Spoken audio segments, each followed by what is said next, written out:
เรื่องดีสยองขวัญจักว่าสยองบอนใด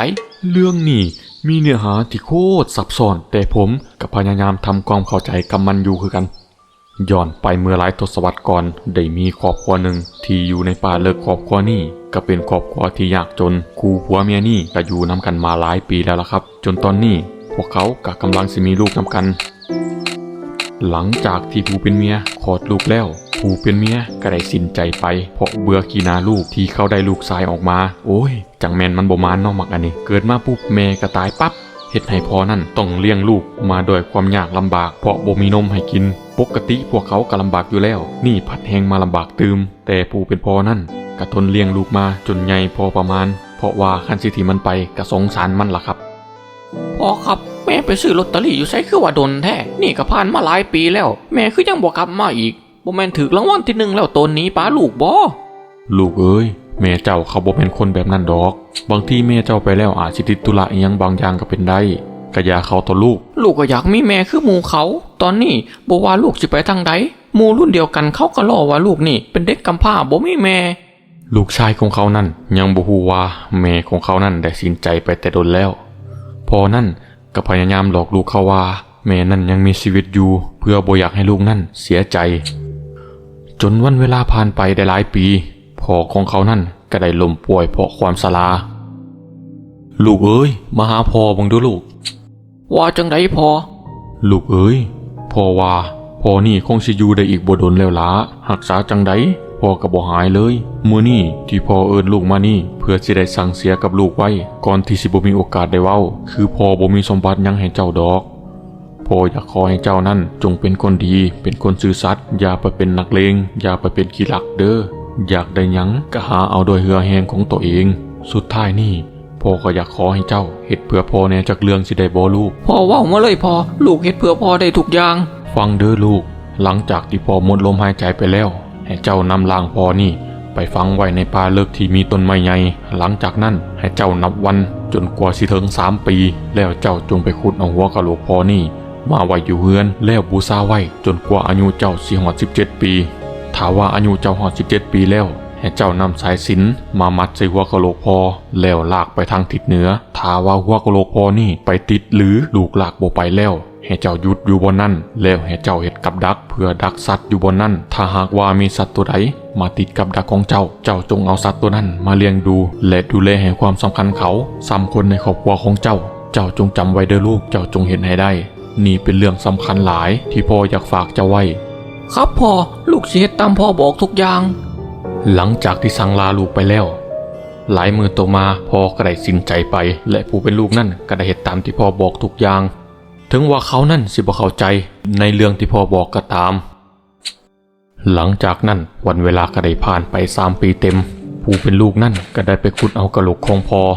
เพื่อมาบูชาปานว่าเป็นพระพุทธรูปพุ่นล่ะครับพออายุของเขาได้17 ปี2 เดือนกำลัง3เขาก็ได้นำสายสิญจน์มาผูกตามที่พ่อได้บอกไว้แล้วลากไปทางทิศเหนือตามคำสั่งของพ่อที่ได้สั่งเสียไว้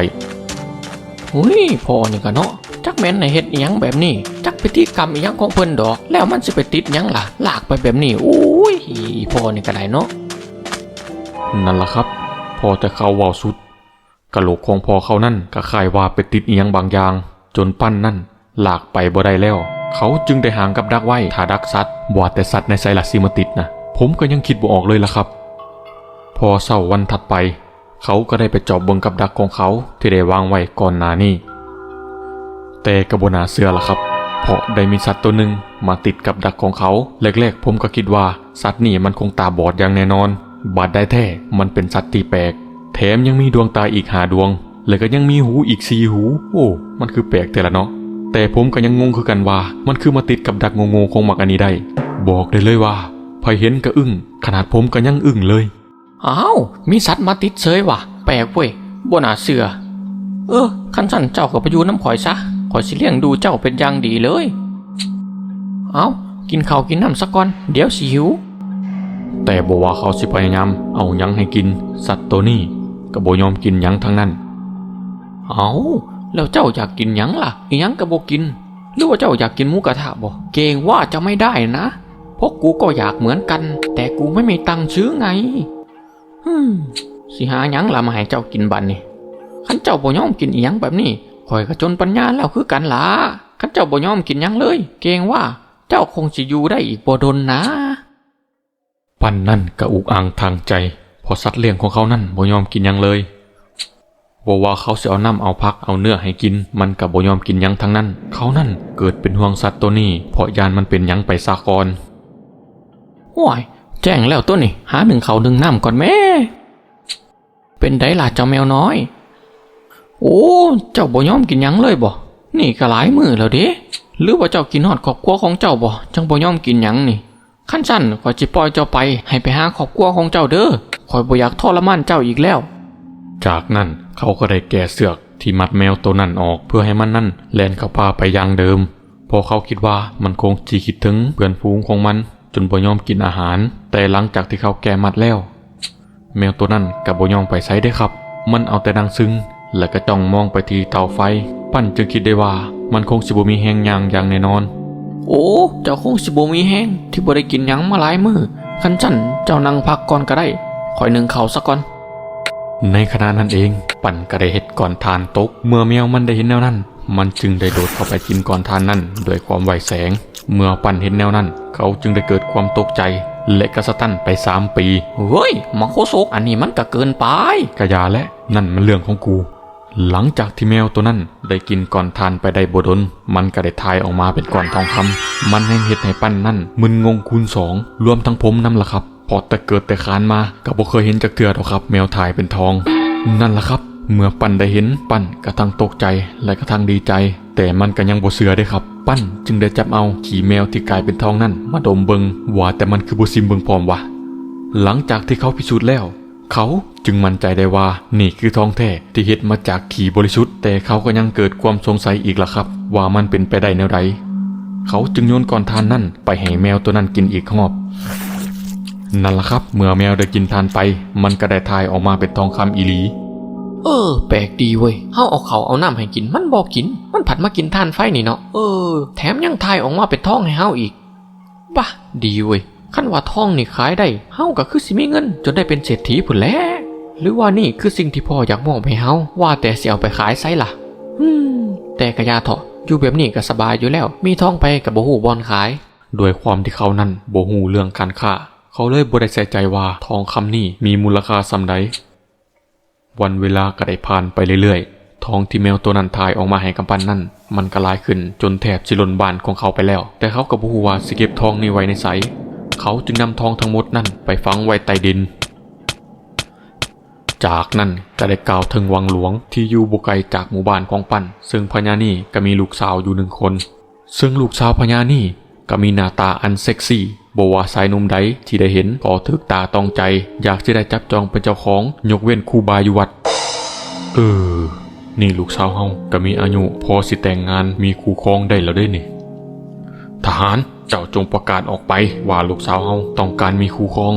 เฮาต้องการชายที่มีฐานะดีรูปร่างงามฐานะทางบ้านเป็นเลิศมันจึงสิเหมาะสมกับหน้าตาอันสวยงามของลูกสาวเฮาหลังจากที่พญาได้ประกาศหาคู่ครองให้กับลูกสาวภายในเวลาอันบ่ดนข่าวนี้ก็ได้กระจายไปทั่วทุกสารทิศจากนั้นก็ได้มีเจ้าชายจากเมืองต่างๆเดินทางมาเพื่อสิมาสู่ขอลูกสาวของเขาท่านครับตอนนี้เจ้าชายจากทุกๆสารทิศได้เดินทางเข้ามาเพื่อมาสู่ขอองค์หญิงมากมายเสียเหลือเกินนะครับท่านครับโอ้หลายบ่ประมาณจากคนละทหารขั้นบ่หลายก็จัดแต่งงานมันทุกคนเลยล่ะท่านครับกับผมเกรงว่าจะไม่เหมาะนะครับท่านครับเพราะถ้าองค์หญิงแต่งงานกับองค์ชายทั้งหมดนี้กับผมเกรงว่าองค์หญิงเราคงจะลงแดงเดสโมเล่ก่อนแน่ๆนะครับท่านครับโอ้เจ้าชายมาหลายขนาดนั้นพุ่นบ่ถ้าพระองค์ไม่เชื่อพระองค์ก็จงไปสารแหน่เองเลยนะครับท่านครับเดี๋ยวขอไปเบิ่งเองว่ามันสิหลายส่ำใดเมื่อพระราชาไปเห็นเขาก็ได้ตกใจบักอย่างแฮงเลยล่ะครับเพราะเขาบ่คิดบ่ฝันว่าสิมีเจ้าชายเดินทางมาหลายถึงขนาดนี้มันจึงเห็นให้ราชานั่นเลือกบ่ถูกว่าสิเอาคนใดเป็นเขยเขาจึงได้ขอเวลาตัดสินใจว่าสิเอาจังใดดีหลังจากผ่านไป3 วันเขาก็ได้ตัดสินใจแล้วว่าเจ้าชายที่เหมาะกับลูกสาวเขานั่นต้องมีคุณสมบัติที่เพียบพร้อมมีความทะเยอทะยานสูงเขาจึงได้บอกจุดประสงค์ที่เขาต้องการนั่นก็คือ เอาล่ะทุกคนไผๆต่างกะฮูว่าลูกสาวเฮานี่เป็นองค์หญิงที่มีความสวยงามเป็นเลิศสาวๆในปัตตภีนี่ยากที่สิหาผู้เปรียบเทียบได้เลยก็มีสายลายเมืองที่หมายตาลูกสาวคอยไว้เพราะฉะนั้นทุกคนที่สิมาเป็นคู่ครองของลูกสาวเฮานั้นต้องมีคุณสมบัติที่เพียบพร้อมให้เหมาะสมกับที่เฮายอมยกลูกสาวให้เฮามีเรื่องง่ายๆอยากให้พวกเจ้าได้เฮ็ดถ้าหากว่าชายใดเฮ็ดได้เฮาก็สิยกลูกสาวให้ทันทีโดยที่บ่มีสินสอดจักบาทและที่ซ้ำห้อง ท่านครับสำคัญกับท่านครับ และสิ่งที่สำคัญบ่ว่าชายคนนั้นสิเป็นไผมาจากไสบ่ว่าสิมีฐานะเป็นจังใดบ่ว่าเขาคนนั้นสิเป็นลูกกษัตริย์หรือเป็นลูกทาสถ้าเขานั้นผ่านกฎข้อนี้ไปได้เฮาก็สิบ่คัดค้านแถมเฮายังสิยกเมืองและก็ทรัพย์สมบัติของเฮาให้อีกครึ่งหนึงพวกท่านทั้งหลายจงฟังให้ดีกฎข้อนั้นก็คือชายคนใดที่ต้องการสิมาสู่ขอลูกสาวเฮาเขาคนนั้นต้องสร้างหางน้ำฝนที่เฮ็ดจากทองคำนับจากบ้านของเขามาจนฮอดวังของเฮา โอ้ยสำพังนำฝนซื่อๆเรื่องง่ายๆสำนี่พวกเขาเห็นได้อยู่แล้วเพื่อองค์หญิง เดี๋ยวก่อนพวกเจ้าอย่าเฝ้าดีใจไปเอายังเว้าบ่ทันสุดคือหางน้ำฝนที่สิสร้างนี่ต้องสร้างมาจากทองคำแท้บริสุทธิ์โดยบ่ผ่านความร้อนและที่สำคัญต้องสร้างด้วยตัวเองห้ามให้ทาสหรือบริวารซอยเด็ดขาดและต้องสร้างให้แล้วเสร็จภายในเวลา7 วัน ฮะ7 มือบ่โว้ยผีตัวใดสิสร้างตาน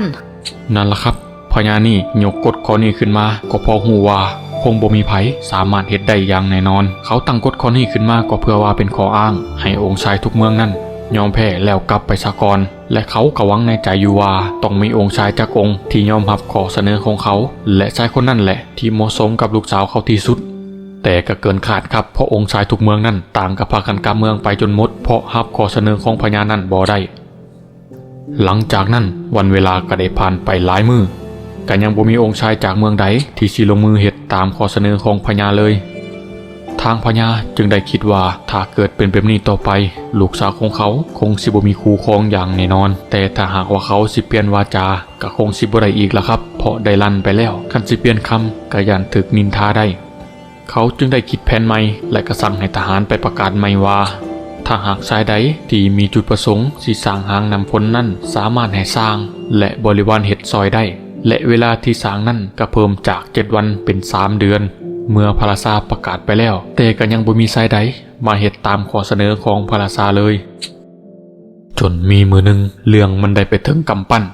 ชายกำพร้าที่มีแมววิเศษและเป็นผู้ครอบครองทองคำที่เฮ็ดจากขี้แมวเมื่อปั้นได้ฮู้ว่าองค์หญิงนั้นต้องการอยากมีคู่ครองและข้อเสนอของพระราชานั้นก็เป็นข้อเสนอที่ง่ายสำหรับเขาประกาศเป็นรอบที่3แล้วเด้อภายหากมีความสามารถสร้างหางน้ำฝนเฮ็ดด้วยทองคำแท้และสร้างจากบ้านตัวเองไปจนฮอดวังได้พระราชาสิยกองค์หญิงให้อย่างบ่มีข้อแม้ศาลนี้เป็นศาลจากพระราชาโดยตรงบ่มีการปลอมแปลงใดๆทั้งสิ้นถ้าว่าใครสนใจสามารถเริ่มเฮ็ดได้เลยพระราชามีเวลาให้3 เดือนในการก่อสร้าง นี่เจ้าแมวเจ้าได้ยินยังบ่องค์หญิงอยากมีคู่ครองแล้วแต่ข่อยคิดว่าคงบ่มีองค์ชายจากเมืองใดเฮ็ดได้ดอกถ้าขอเสนอที่ยากปานนี้นะแต่สำหรับเฮามันเป็นเรื่องที่ง่ายเจ้าว่าบ่ถ้าว่าเฮา2 คนนี่ซอยกันเฮ็ดนี่ข่อยว่าบ่ฮอด3 เดือนดอกมันต้องแล้วอย่างแน่นอนแหละหลังจากนั้นเจ้าก็สิได้ใช้ชีวิตอยู่ในเมืองแบบสุขสบายนอนบอนนุ่มๆกินอาหารหรูๆบ่ต้องมาลำบากแบบนี้อีกเจ้าว่าดีบ่เอาล่ะครับเมื่อปันได้หูข่าวเขาก็เฝ้าปรึกษากับแมวคู่ใจของเขาแล้วก็เฝ้าลงมือเฮ็ดเพื่อเสียให้แล้วทันตามเวลาที่พระราชาได้กำหนดไว้แต่ผมก็ยังสงสัยอีกล่ะครับว่าพระราชานี่สิเอาหางน้ำฝนไปเฮ็ดหยังหรือว่ามันสิเอาไว้เฮ็ดสไลเดอร์ไว้ลิ้นกับหลานมันบ่หรือว่าจังใดแต่ก็ต้องติดตามตอนต่อไปล่ะครับว่าปันนั้นสิสามารถสร้างได้สำเร็จหรือบ่